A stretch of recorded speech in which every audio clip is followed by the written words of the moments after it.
Hello and very warm welcome to everybody. I'm sitting here with Dr. Rajan Sankaran, and I'm very, very happy that I could get you to talk about the situation in India, because we heard so much, bad news about India, about the COVID situation. How is it really going in your country? Well, the situation is very, very bad for 2 or 3 reasons. One is, the first wave of COVID came and then it seems to have subsided and things were like coming back to normal.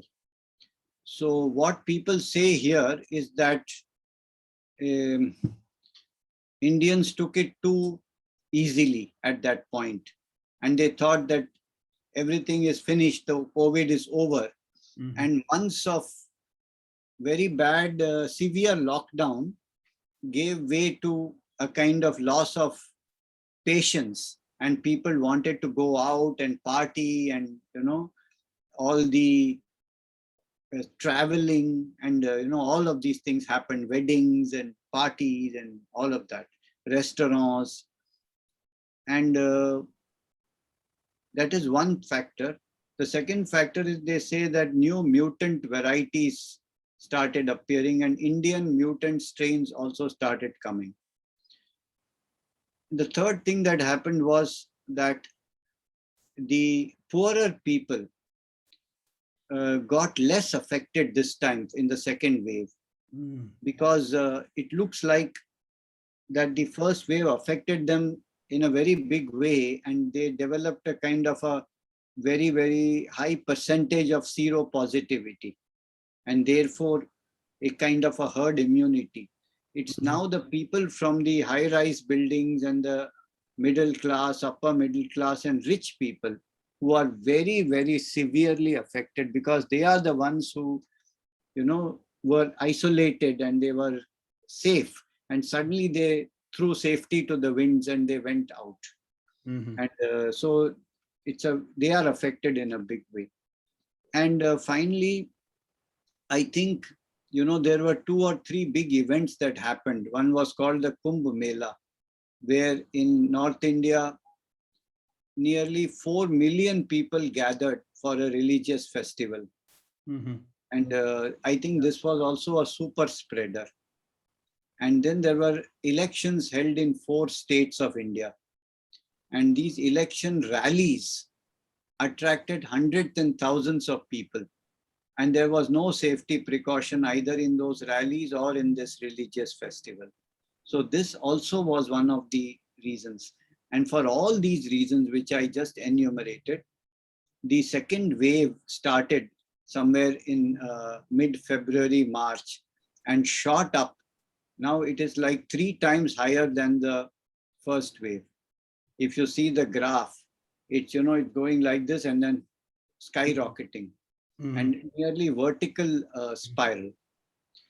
So what this did was that the infrastructure, the health facilities of India could not cope with it. Mm.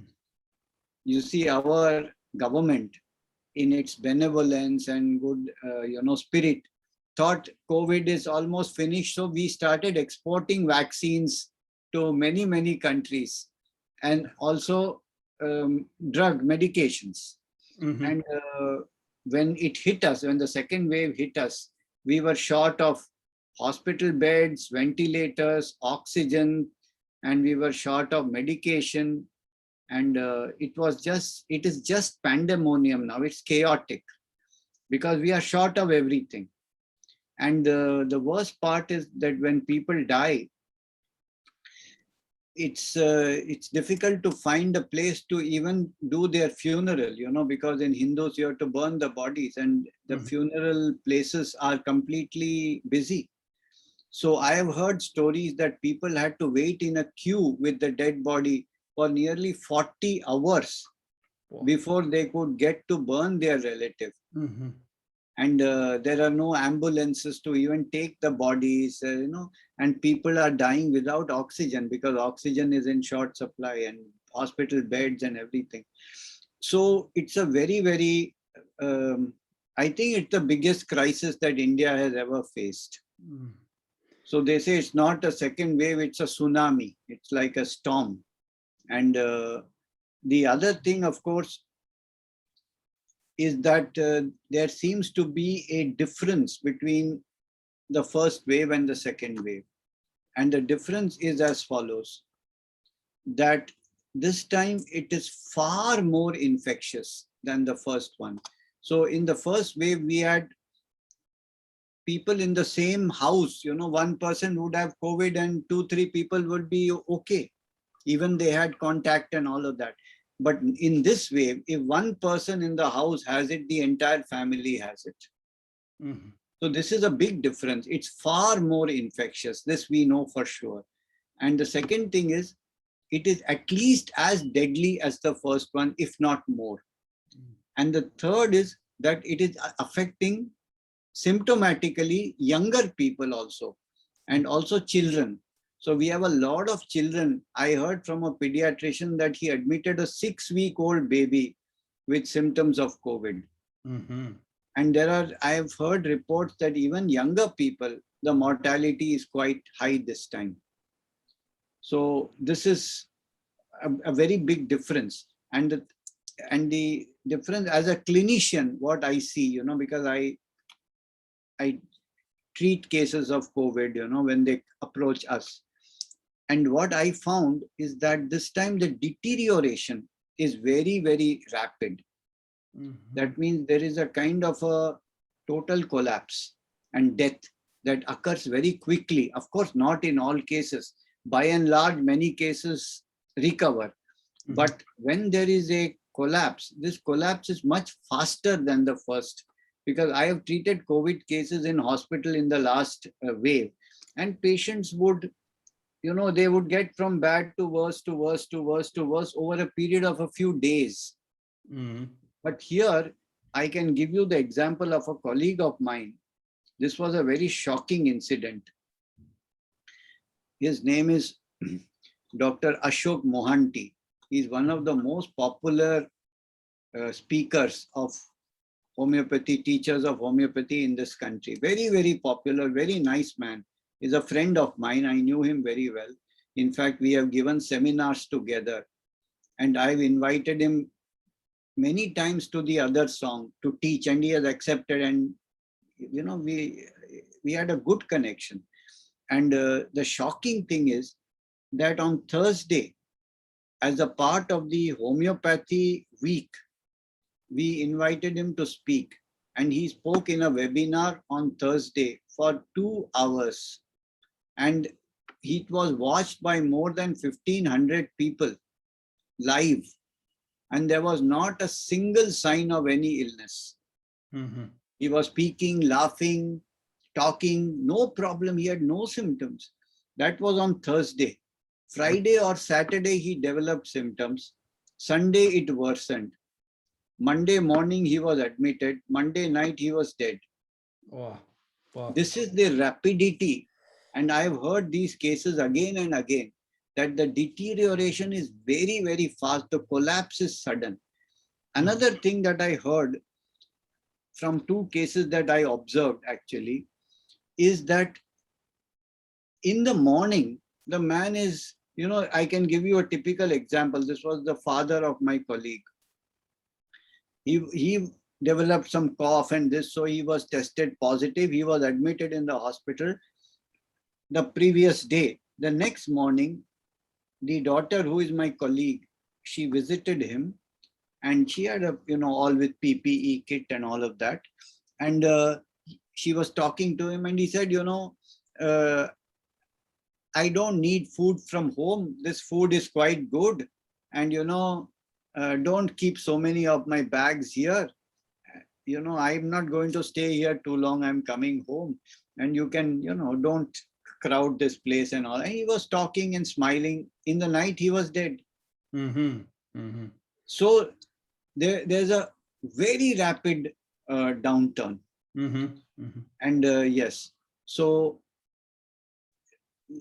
these are the kind of stories that we hear.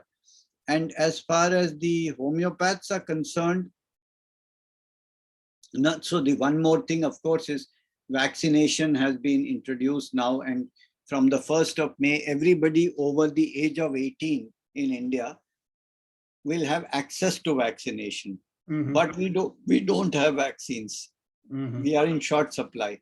So there is going to be a lot of demand and very little supply. And the government is trying to make vaccine free of cost for everyone. So we don't know. We say by the time the whole India is vaccinated, it will be more than 1 or 2 years, because it's a very big country. They've got billion people, more than a billion people. And so that's another story that's happening. And yes, it's a very pitiable humane crisis, where people are on the streets. They don't have hospital beds, no oxygen. They are screaming, crying. They don't know where to go. Even people with a lot of influence cannot get a hospital bed. And yes, so that understaffed, hospitals, and we are not ready for this kind of, storm that has taken us. So we have real sick people. We don't have just PCR positive. We have people who are really infected. Yes. We have a lot of them. And of course, there is a lot of chaos, because a lot of people who don't need hospitalization, out of fear, they go to the hospital. They occupy the hospital beds. So the real needy people sometimes don't get it. So there are cases like this also. So the government is telling us, 90% of cases can be treated at home. Don't rush to the hospital. They are crowding it. But yes, the situation is very bad. Now, every homeopath is treating COVID cases, of course, Yeah. On an average day, I treat between 10 to 20 cases, And yes, so as far as the homeopathic treatment is concerned, yesterday a colleague shared with me that when the oxygen saturation goes down, he is giving the remedy Aspidos Perma 3x every hour. And he says he has seen that help in 20 to 25 cases. And he also gives Vanadium 6C from time to time. So this is what he's saying, and he's treating good number. I have not done that. What I do is that I treat by the symptoms. So first of all, I believe that through observational study, camphora is still effective as a preventive. This is what I observed. People who take it, they are less prone to get it, and maybe the intensity is less. Now, I don't have statistical proof for this or random controlled study for this. It's just an observational study. So I do recommend people to take camphora 1 ml twice a day for 2 days. If the exposure is more, like they are going out and they are working and all of that, I'd say take 1 dose every day. If the exposure is less, then I take 4 doses every week, twice a day for 2 days. And if the exposure is very minimal, then I tell them to take it once in 2 weeks. As a prevention method, then. As a prevention. And when they develop the symptoms, I get my people or myself, I talk to them, get the symptoms and treat according to the symptoms. And then you can get, remedies such as arsenic, bryonia, camphora, pulsatilla, phosphorus. So these remedies according to the indications, and in many cases, the constitutional remedy also can help, because it depends on what is at the top at that moment. If the patient is still presenting constitutional symptoms, then you have to give that. And yes, acute remedies, belladonna is one of them. My friend he suggested Heparsulf. So there doesn't seem to be one remedy to treat all cases of COVID. It would have been good, but because the symptoms are different in different people, and therefore different remedies are coming, and we are treating as many as we can. The numbers are huge.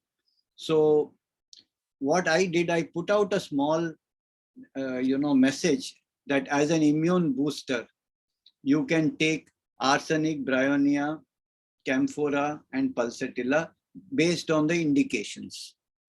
So if the person is very, very restless and anxious and thirsty for small quantities, it is arsenic. If he doesn't want to be disturbed and wants to be in one position and has thirst for large quantities, it is bryonia. And if the person is very, very seeking for company and attention and consolation and has less thirst and with yellow phlegm, it is pulsatilla. And if the person, even in this state, is not feeling any fear and he's saying, I'm optimistic, I'm hopeful, nothing will happen, this is camphora. And also camphora is indicated in sudden collapse. So when, as we say, in COVID, the main symptom, they say the characteristic is happy hypoxia. That means the person, in spite his oxygen is quite low, is feeling happy and doesn't feel anything. Yeah, that's what we... And then there is a sudden collapse and then he's finished. That is one symptom. And the second is the loss of smell and taste. So when you look at happy hypoxia and loss of smell and taste, this symptomatology indicates a kind of anesthesia, as if you are not feeling anything. Your senses are not there, like you are so sick and still you feel nothing. And therefore, in this kind of cases, I still suggest camphora. If it is a collapse, I would suggest 10M potency, repeated frequently. And if it is a symptomatic case where there is weakness, but optimism, a kind of not so much anxiety like in arsenic, then I would give him camphora 1M 3 times a day for a week. So in this way, by individual cases, either camphora, arsenic, bryonia, pulsatilla, phosphorus, belladonna, hipersulf, or constitutional remedy. So these are what sometimes we use in a very bad case also, antim tart and anti-Mars, when there's too much congestion and you cannot bring it out and you feel very, very breathless. So this is a good indication for antim tart and anti-Mars. So like that, individually we are treating, and all homeopaths are treating cases like that in India. But I mean, given the magnitude of the problem, what we are able to handle is only as the people who come to us and a smaller number. Yeah. How big is the lethality right now, the lethality rate, and how many people are using homeopathy?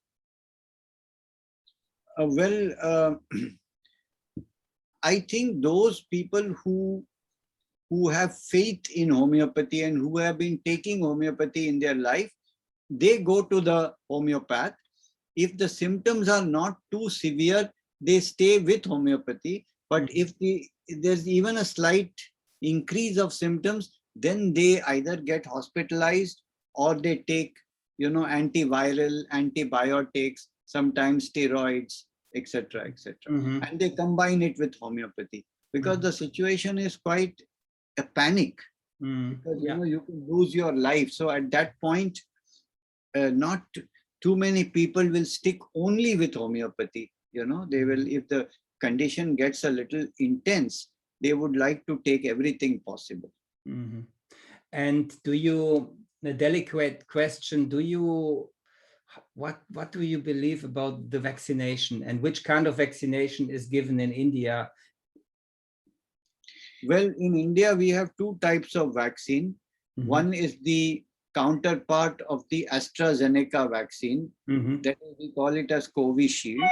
And there is another vaccine that is locally made that is called Covaxin. So these are the 2 types that are used. And what do I feel about vaccine? Well, this is a very, very difficult question to answer.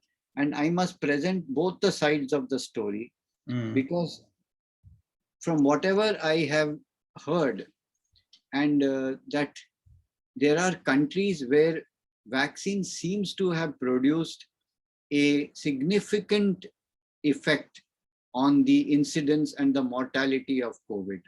Mm-hmm. The main example of this is Israel. Mm-hmm. And what I heard was that in Israel, when they gave vaccine first to the elderly people, the mortality in the elderly went down. Mm-hmm. Then they gave it to the middle-aged people, mortality in the middle-aged people go down. Mm-hmm. Now almost 70 to 80% of Israel is vaccinated. And if you look at the graph, if you go on Google, you will find that Corona has more or less disappeared from Israel. Mm-hmm. The incidence rate, which was like 5,600 in a day, is now reduced to 53 or 60 in a day. So wow. You can see the graph has just, and there is a good reason to believe that this is attributable to the vaccine. Mm-hmm. Now, this same thing is being replicated in countries such as UK and USA. Mm-hmm. So they say wherever you introduce the vaccine, the incidence drops. Mm-hmm. So there is a strong reason to believe that the vaccines are effective. Mm-hmm. Now, there is also the other side that says that vaccines produce side effects. Yeah. For example, certain clotting disorders were found through the AstraZeneca vaccine. Mm-hmm. However, according to whatever statistics we know, the incidence of these side effects seem to be very, very low compared to the number of vaccines given. So if the vaccines were given in millions, the side effects happened in a few hundred people. Mm-hmm. Something like that. That's what I understand. Mm-hmm. And they say, well, that risk is worth the benefit that you're getting for so many people. So this is one argument. The second thing, of course, that we don't know is what are the long-term side effects. Mm. And the third thing that we don't know is how long will the vaccine be effective. Mm. The fourth thing that we don't know is whether the vaccine will act on the mutants, the new viruses that are coming. So there are certain unknown factors. However, it does seem evident that the vaccine is producing at least an immediate effect in terms of the drop in the incidence. Therefore, my thought is as follows. This is the way I think about it. I think that if a person is not having much exposure, he is able to stay inside the house till the whole epidemic has passed on. It's like an imprisonment. Mm-hmm. You see? Yeah. Mm-hmm. If he is able to take every safety measure and his exposure is very, very, very, very low, then he might consider not taking the vaccine. Mm. But if his exposure is high, he has to go out, he has to work, he has to do this, that, then he might consider taking it also. Mm. So this is something that each one has to take a call. Mm. This is the best thing I can say. I can't say strongly for or strongly against. Yeah. I think on a case-to-case basis, if somebody says my exposure is very, very minimal, my chances of coming across COVID are, I'm not going out, I'm not partying, I'm not meeting anybody at all, which is very, very difficult, I'm saying. Mm. But if somebody can say that and say, well, listen, I think I'll wait it out. There is an argument that can be made for that.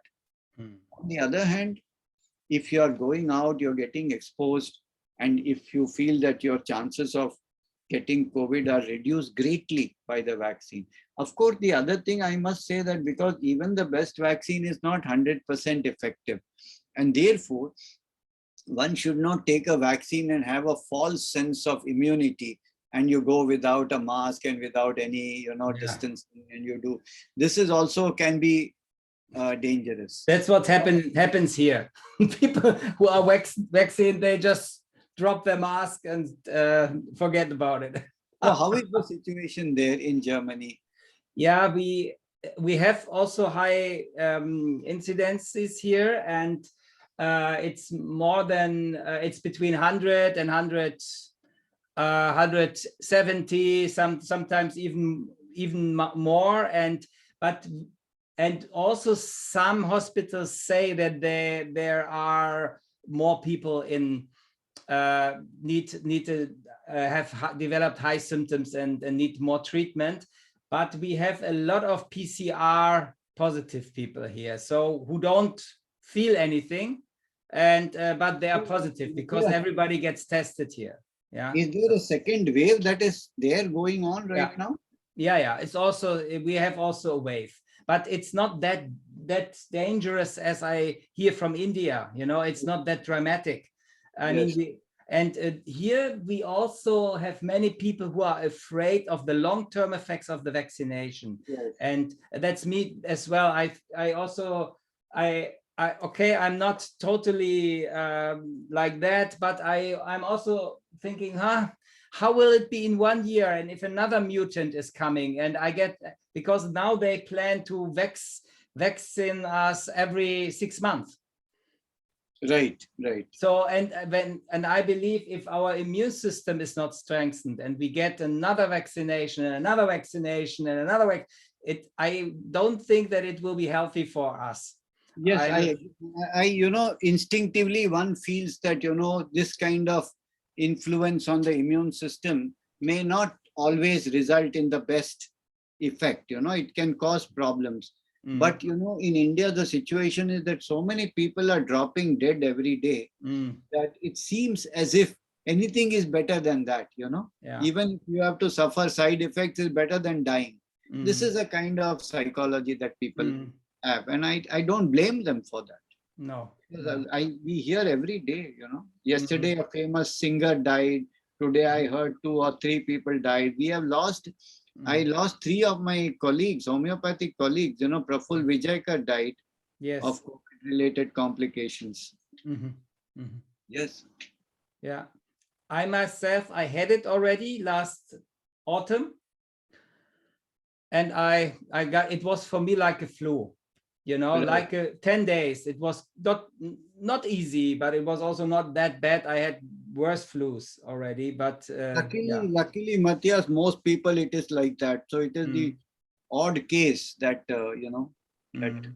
but that's quite a sizable number, and it is a prospect that people are afraid of, actually.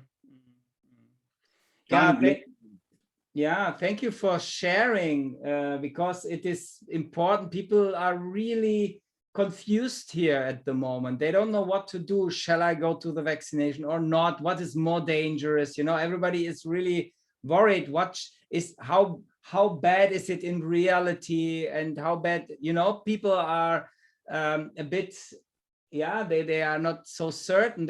Here people are also afraid that the government is overreacting on it, but when I listen to what happens to you in India, I don't now see, oh my God, maybe they were really underreacting, so, and nobody has homeopathy as well, and people are not eating so well, and people are not having the access to boost their immune system through vitamins and so on.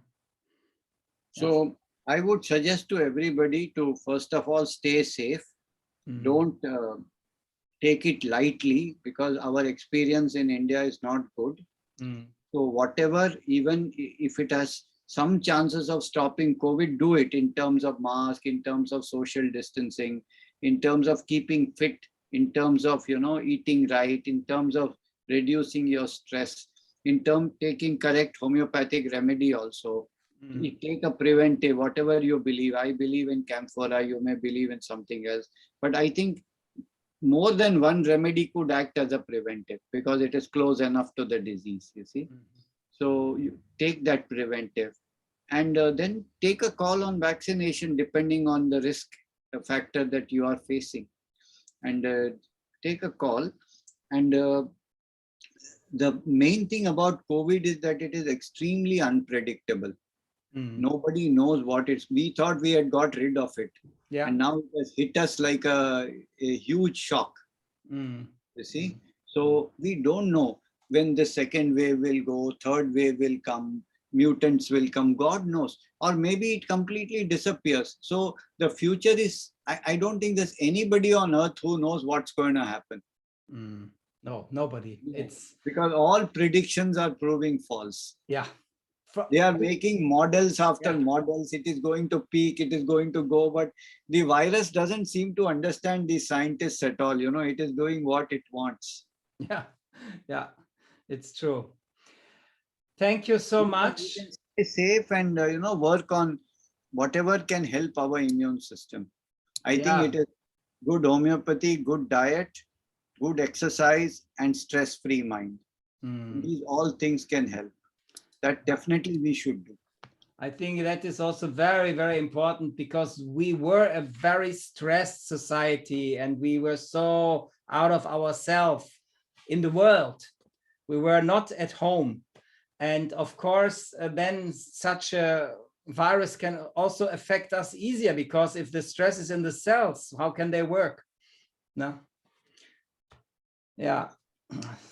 So Let us send our good wishes and prayers yeah. that Mm, that mm, we come out of this as better people also, and having learned that all the material things that we seek have no meaning when we face a situation like that. And let us see what has true value for us. What has true value for us, our own sense of being, peace, our sense of giving, our sense of doing something useful in this world. So that will have true value for us. And let's focus on let's see what we can learn also from this story. mm. Thank you for sharing. It is very important for us to hear these words because I feel you really have a very good insight and view on these topics. Thank you. Most welcome.